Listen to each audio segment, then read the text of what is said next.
Hey guys, Alex here, and today I'm going to make a tutorial where I'm going to show you how to make this.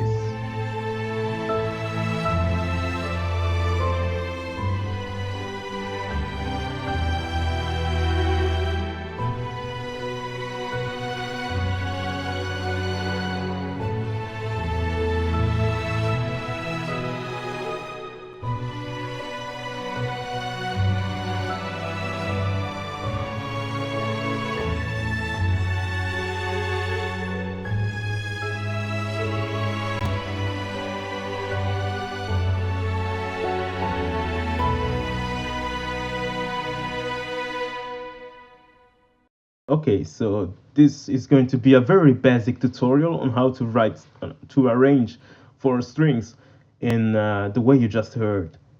And it's something I'm still learning personally, but yes, this track I'm writing here, this Final Fantasy cover, is teaching me a lot about it.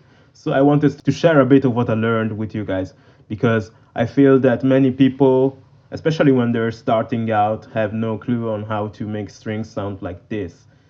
They tend to write chords with no big variations in them, so they sound a little bit robotic. And I'm going to show you how to go from those robotic chords to this rich sounding string sections.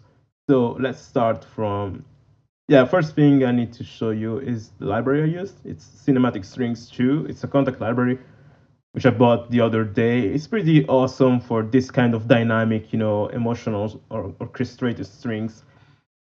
And yeah, though, for as I mentioned in my previous tutorial, for like if you want to write epic music like with that big epic sound, Metropolis Arc 1 is as good, is not if not better for that kind of things. Like Cinematic Strings 2 is much more for emotional music. And Metropolis Arc is for, epic music that makes your ears blow up when you listen to it. So okay, so that's the library I use. Now, to write these kind of strings, you have to start from a chord progression, of course. And the chord progression I started from is this one. If you want to do things simply, it's best to start from a piano patch. And for the piano, I use the Giant here from Contact. And this is what the chord initially sounded like.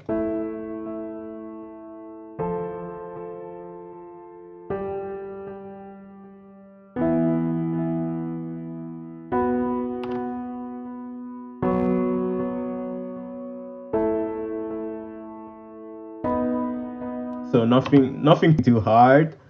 And by the way, if you do not know how to write chord progressions, I'm probably going to make a tutorial about it down the road, so keep an eye out for that. But for now, we talk about the strings. Okay, so once you have the chord progression down, what you want to do is transpose it to strings. And this is where many people go wrong, especially I surely did in the beginning. What I did wrong is that I took the chord progression and I basically copy pasted it inside an ensemble patch for strings. So what ended up happening is that every single group of the string family will play the same notes. What you want instead is to have every single group play only the notes inside its register.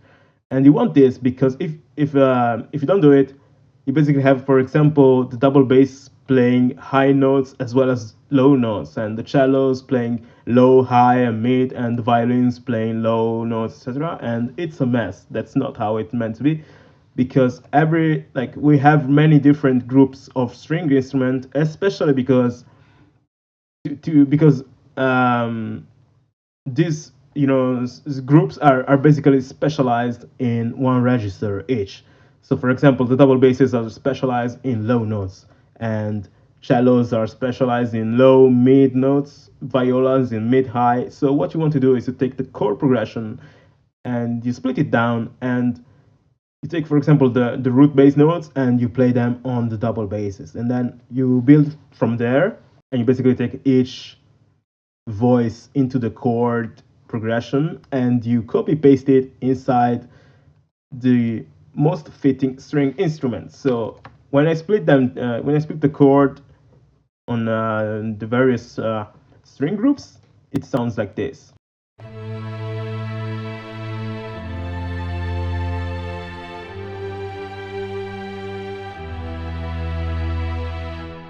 Not bad, but you can still hear there is something amiss. And that thing is the way each single string group should interpret the voicings of the chords differently. So like here we copy pasted the chord and split it up, but the thing that lacks, like that this section lacks for now, is personal interpretation based on each string group. So what I mean by this is that yes, each string group should play notes in their own, register, but not only that, they should also play them a little bit more independently from one another. So, for example, here, what I basically did is reinterpreted the single voicings differently for each string group without going too far from the initial melodies of the different voices. So let's hear the violas, for example. This is my interpretation of the violas.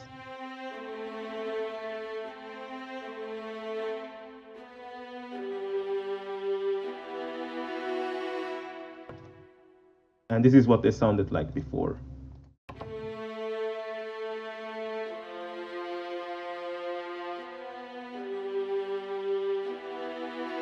So you can hear there is a bit of difference in the way the violas play that melody, but it's very, like, it really gravitates towards basically the same notes so that it preserves that harmony balance. So I did that for the other instruments as well. So this, for example, are the violins.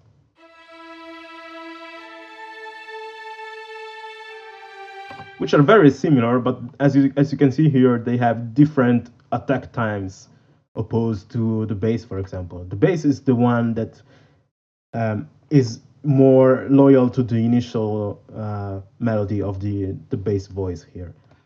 So together, once the strings are interpreted, they sound like this.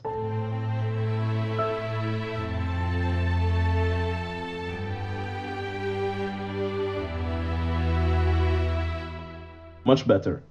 But now what we lack is the melody. And what I did is I added some legato strings that play the main melody of the track, which is this one.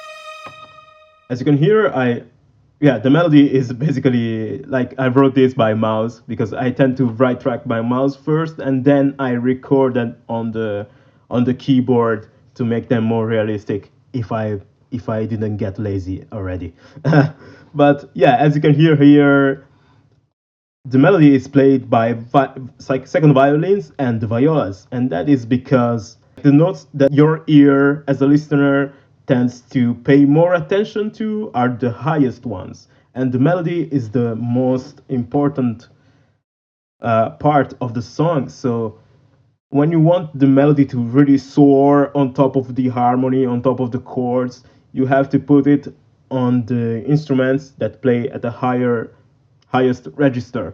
So what I did here is I put it on the second violins, which are in this string section I made, the second violins are the instruments that go to the highest, and then I put a little bit of melody inside the violas as well, so that the melody basically plays at the highest register and at the mid-high register as well to give it a little bit more body. But what I did not is put the melody in the cellos, for example. I left those for the counter melody, which I'm going to show you now. And so yeah, the melody basically, the strings basically dictate the mood, and the melody is the face of the track. So it's the most important element, and you have to put it on the front. And to do that, I put it on the highest registers. And then I added a counter melody. And the counter melody is what adds, to me, movement to the entire thing, to the entire harmony, etc. Because yeah, with chords and melody, okay, you have yeah, you basically have the song, but if you put a counter melody below it, it's much more interesting. So let's hear the counter melody alone.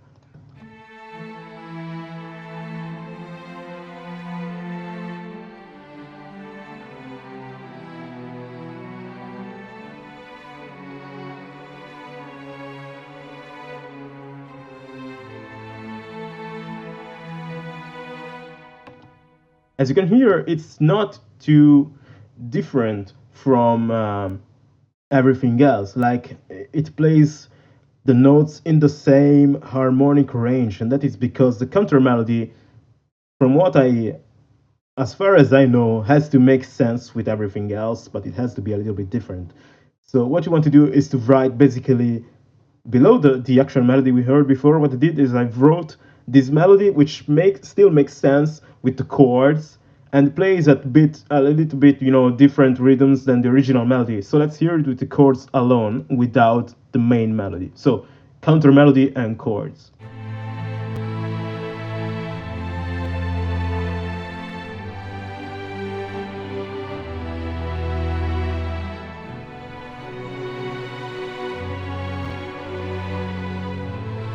As you can hear, it's not too much dominant because it has to be in the back, and it's like that icing on the cake that, it's not really fundamental, but it adds a little bit to it. And for now, you heard it basically gets covered and it's a little bit, muddy and stuff, but I'm going to explain you why in a second. But let's check out the whole string section together with the counter melody and harmonies and chords now. So this is what it sounds like so far.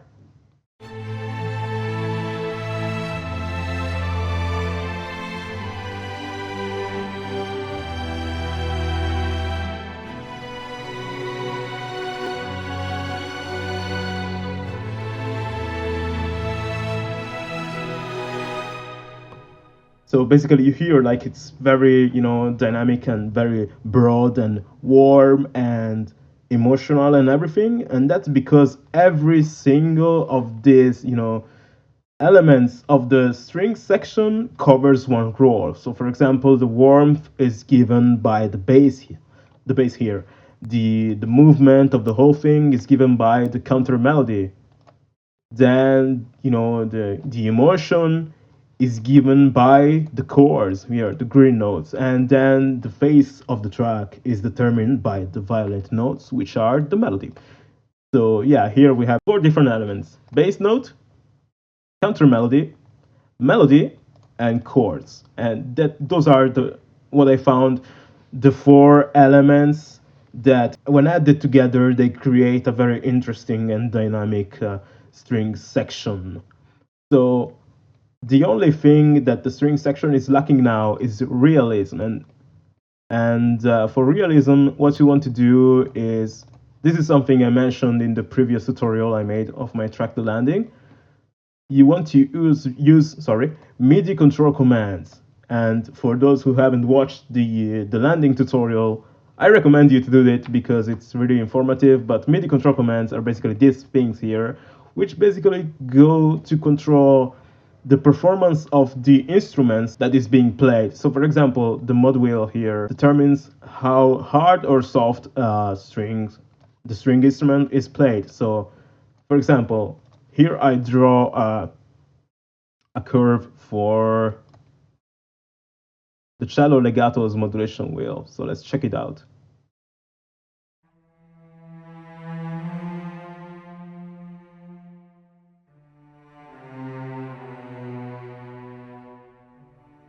Like you can hear now, like opposed to what it was before, you can hear now it basically moves like as if a human being was playing it. It goes from soft to hard and then soft again, and it creates that sense of dynamic reality or whatever you want to call it.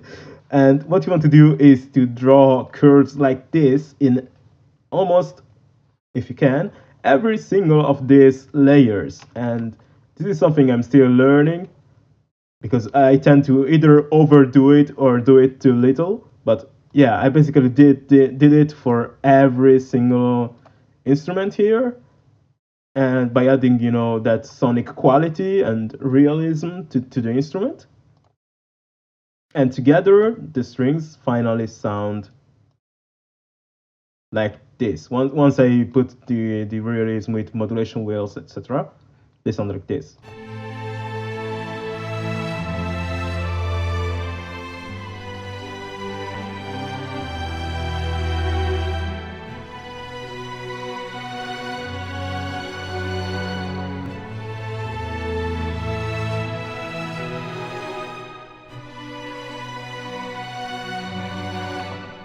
So yeah, you can hear now they are a little bit more alive and less robotic.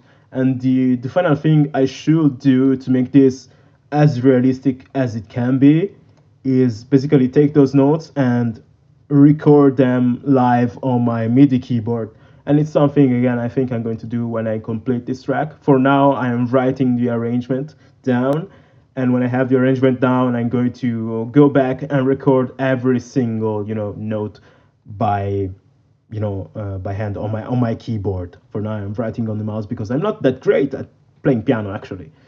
And yeah, so that's it. And below that, we have some other instruments which I isolated for now, but they're basically a bass spiccato, the piano, and some harp.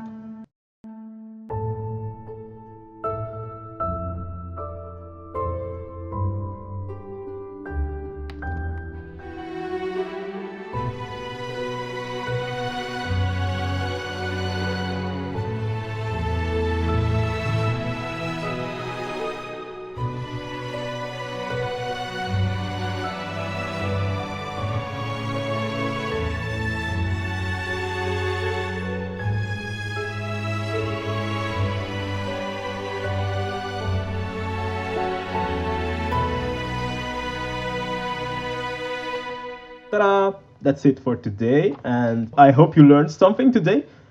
And I think I'm going to make more tutorials like this one. So if you have like a subject you would like to learn or a question you would like to ask me about, how to compose orchestral music, just write it down in the comments. I'm either going to answer it or I'm going to address it in other videos. And also make sure to check my other videos because yeah, I make many tutorials like this one. I started making some vlogs on how to develop the right mindset to make sure you become the best musician you can be fast.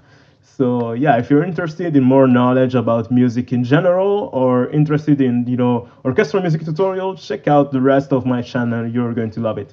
So that's all for today. Alex out.